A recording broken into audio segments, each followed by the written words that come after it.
সিলেট শাহজালালের মাজারে আমরা এই যে জালালি কবুতর, চারিদিকে কবুতর, অসংখ্য দর্শনার্থী এই দিকে এসেছেন।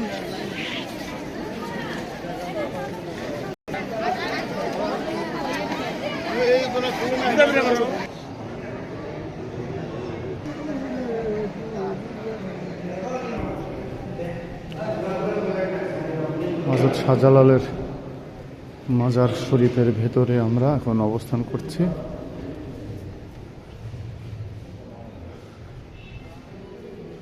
আসসালামু আলাইকুম আহলাল কবুর।